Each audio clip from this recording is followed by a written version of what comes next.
Bom, e depois a gente ouvir um pouquinho do projeto, a gente conversa com a Rosemaria, ela que é professora aqui do CEIN do Comércio, professora de linguagens, né, Rose? Rose, para começar a falar um pouquinho, eu quero saber como é que foi, como é que surgiu essa iniciativa de trazer para a sala de linguagens a música e a história de uma forma diferente, envolvendo também os instrumentos musicais. Bem, começou com um projeto que eu desenvolvi no início do ano, que se chamava Sons do Bosque. Então ali eu conheço várias músicas de bosque, eu comecei a ensinar para eles músicas e histórias, que traziam histórias da vida dos animais, dentro de contextos de lutas, de dificuldades, e eles ficaram muito encantados, assim, e por causa da beleza, eu acho que das músicas, eles começaram a trazer instrumentos musicais, era gaitinha, flautinha, tudo quanto era instrumento chegava. E numa dessas tardes, uma mãe me disse assim, ai, Rosemarie, faz alguma coisa com o instrumento, porque ele tá apaixonado, quer muito aprender ou se envolver, quer trazer para a escola. Daí eu disse, eu vou pensar. Foi essa mãe que me deu essa dica. E aí eu estava realmente terminando aquele, que se chamava Sons do Bosque, e comecei então a pensar um novo projeto. Como nós temos, as crianças às vezes só entram em contato com determinadas canções assim que ouvem no rádio ou um determinado estilo. Então eu pensei, se eu for fazer um projeto, eu vou trabalhar mesmo instrumentos dentro de diferentes estilos, os gêneros musicais. E aí surgiu a ideia, e o nome do projeto é Conhecer para Valorizar, instrumentos musicais em diversos gêneros. E como eu toco gaita, violão e um pouco de teclado, eu assim podia mostrar, né, realmente na prática alguns dos sons, dos timbres. E foi assim que surgiu esse projeto que acabou depois, né, sendo premiado. Agora falando um pouquinho da premiação, o que é esse prêmio e como é que foi para você, né, ser uma das contempladas e qual que é a preparação agora para essa etapa nacional, né? Pois é uma grande alegria, acho que não só para mim, mas para a nossa gestora, que sempre me apoiou grandemente, para o pessoal da Secretaria de Educação, a nossa secretária Astrid Toso, que sempre valorizou também, de muitas maneiras, esse projeto. E o que aconteceu foi uma surpresa muito grande, porque teve agora, sexta-feira, dia 13, a premiação dos gestores em várias categorias dentro de Chapecó. E a nossa gestora me convidou para ir, disse, tu vai. Eu cheguei lá, não sabia, foi quando foi anunciado, então, que eu venci a etapa estadual, que seria, no caso, um projeto, como foi o que eu fiz, colocando todos os objetivos, a avaliação, a replicabilidade, que eles chamam, que é a maneira como esse projeto pode ser feito em outras escolas e outros aspectos. Então chegamos lá na sexta e houve essa notícia de que eu tinha sido premiada, não premiada ainda, mas tinha sido destaque no estado de Santa Catarina. Uma grande honra, muito honrada. Mas como é que é essa dinâmica do projeto? Ele envolve, pelo que a gente já viu, um pouquinho de história, questão de música, mas como é que é esse trabalho, como é que foi esse trabalho desenvolvido dentro da sala de aula? Sim, totalmente em sala de aula, eu que contava as histórias e trazia as músicas. Então eu relacionava o tema do projeto com determinadas histórias e ia trazendo exemplos, tu queres exemplos assim? No caso de Mozart, que é um dos nossos grandes figuras que representou a música clássica. Então eu trouxe a Marcha Turca de Mozart, de Débora Munhoz, que é uma professora de música, que compôs, não sei se você conhece, uma linda história da vida de Mozart. E essas crianças ficaram tão encantadas com essa história dele, porque ele com 3 anos, o Mozart já tocava piano. E eles fazem os gestos e eles conheceram, então, um pouco da vida do Mozart. Foi muito lindo. Inclusive, eu gosto de contar, teve um aluno, que inclusive estava aqui, que ele sonhou com o Mozart. Disse, prof, ele veio e sentou do meu lado. E eu, ele quem? O Mozart. Eles, assim, ficaram realmente muito, assim, impregnados. E eu acho que apresentar vários estilos é muito importante, para que eles realmente não fiquem só num estilo, mas eles conheçam a música como um todo. Agora a gente também percebeu, ao longo, o pessoal também vai ver, intercalando a entrevista um pouquinho com o que elas mostrarem, com o que elas apresentaram, essa questão de trazer essas cantigas, né? Que elas são sempre presentes na nossa infância, até quem está em casa deve ter relembrado algumas das músicas também. Qual que é a importância, principalmente desse resgate e essa interação deles com a família? Nota-se que eles vão para casa, que eles fazem os pais cantar também, se nota que vai isso para a família também? Olha, eu acho que a criança, ela é fundamental dentro da humanidade, porque eles trazem uma alegria, eles têm uma vida. Nós, adultos, precisamos das crianças. E feliz o pai que tem uma criança que chega em casa cantando e colocando a família dentro dessa vivência, desse mundo da imaginação. Eu acho que isso é o grande objetivo, é trazer um pouco da vida infantil para o adulto também. Os pais precisam, né, dessa alegria que a criança traz. Toda a humanidade precisa dessa vida das crianças. E a música, eu acho que de todas as artes, é a mais elevada. Ela é a mais sublime. E nesse sentido, a gente pode, eu acho que realmente fazer bom uso da música. E também das histórias, porque penso que uma coisa complementa a outra. Agora eu vi, Rose, que tu trouxe alguns livros aqui para mostrar um pouquinho. E também aproveitando para falar, como é que foi o teu contato com a música? Tem alguma história que marcou, por exemplo, a tua infância, que você trouxe para a sala de aula também nesse projeto? Olha, eu aprendi o acordeon com meu pai.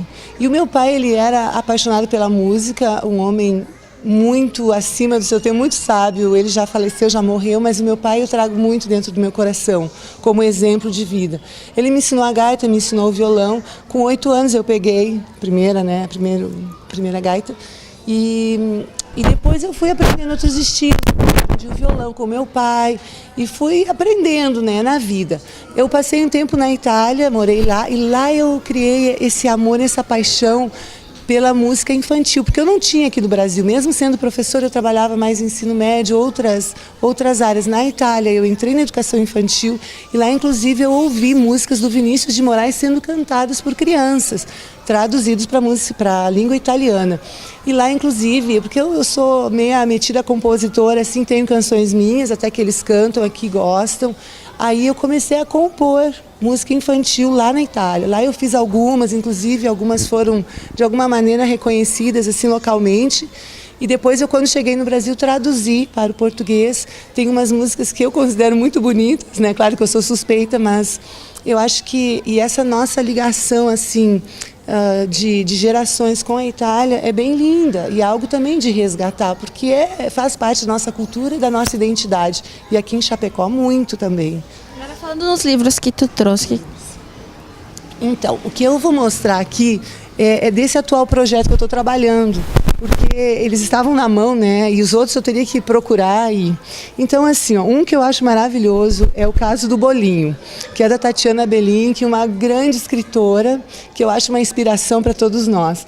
E trabalha as emoções, porque eu estou trabalhando agora, nesse momento, emoções sem fim. E a carinha do Bolinho é o que eu busco mostrar para as crianças, quando ele tem medo, quando ele está sofrendo, quando ele está feliz. E o mais legal de tudo é o final. E tem a música também do Bolinho, que é muito linda. E aqui vocês podem ver que ele está morrendo de medo nesse momento de ser comido pelo coelhinho.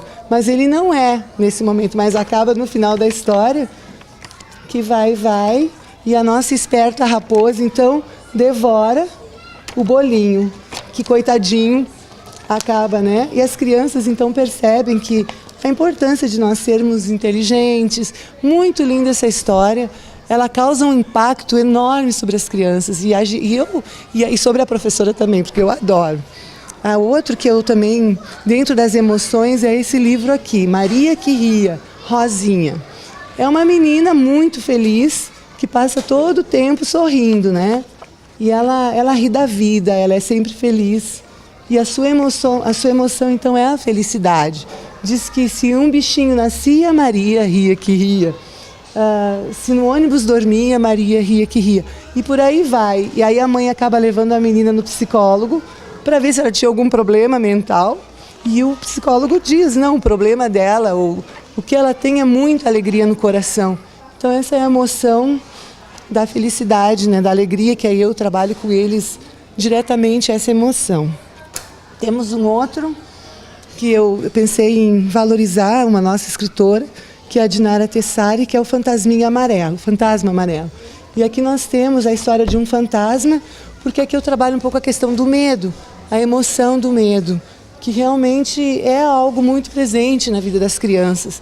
E trabalhar o fantasma é uma história muito linda, e a gente faz então o bu, o susto, tudo isso eles aprendem, né, a lidar com essas emoções. E fazem muito bem. E falando desse tema aqui, o Fantasminha Amarelo, tem uma canção que venceu um prêmio na Itália, do Zecchino d'Oro, que é um grande projeto lá. E eu ouvi a minha neta cantando essa música, me mandou via internet, eu disse, que música linda, sobre o medo. E eu ensinei para eles, e eles cantam muito bem, que fala justamente disso, da bruxa, do ET, do vampiro, da múmia. E aí é muito engraçadinha e diz, eu sou grande, e crianças como eu certamente não têm medo de um pouco de escuridão. Mas eu entendo os pequeninos que também sempre à noite se perguntam no escuro o que tem, e o que tem é linda. E eles gostam. Mas e falando um pouquinho nessa questão assim mais geral, como é que é essa interação das crianças com a música? E para finalizar, qual que é a importância desse tema diferenciado, desse trabalho diferenciado que é feito? Tira eles um pouco daquela rotina que se tem dentro da sala de aula, mesmo sendo pré-escola, independente da idade que você tenha, criança. Bem, as nossas crianças têm muita vida, são extremamente emotivas e elas têm muito para dar e também para receber. E trabalhar a música em sala de aula é bem emoção, porque a música toca na parte emocional. E eu penso que é um caminho para o Brasil, né? Sei que já está sendo, isso é muito bom. E eu penso que tem muitas pessoas, assim como eu, professores que amam. Nós temos que nos envolver e crescer como musicistas, crescer como professores, porque nós já temos a nossa riqueza, tanto cultural como do que nós somos como povo brasileiro, que nós somos um povo muito rico, né? Culturalmente, emotivamente, somos um povo muito emotivo, por isso que nos amam lá fora, apesar dos nossos problemas. Mas temos muito para crescer e eu acho que cada projeto que é de alguma forma valorizado e reconhecido sempre inspira outros, porque todos nós somos capazes de fazer coisas bonitas e essa escola, esse CI, é um CI que tem muitos projetos bons. Às vezes as pessoas não querem escrever porque dá trabalho ou porque, né, de alguma maneira preferem não se envolver muito, mas eu penso que o que é bom nós temos que mostrar. Eu considero bom o meu trabalho, podia e vou melhorar, porque esse ano para mim foi um ano de muito crescimento como pessoa, como profissional. Enfim, acho que cresci muito, também na música, e a gente vai sempre para frente, que é essa a nossa vida. Vou parabenizar pelo teu trabalho. Para encerrar esse bloco do Cidade Viva, a gente acompanha um pouco mais desse trabalho cantando com as crianças, olha só.